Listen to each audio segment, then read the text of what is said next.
Hey you and welcome to this video where I will help you out how to deposit right here on BlackBull Markets. If you want to do this for a live trading account, we go here to Add Funds, select here Add Funds, select here the way how you want to deposit. If you want to deposit with crypto, with Visa, with right here Neteller, SEPA or Bankwire, what you want. Let's do for now Bankwire.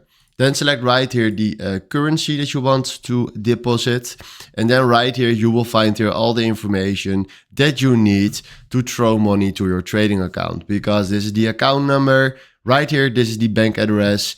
You have right here the company name and SWIFT code. And now you can throw money right here to this account.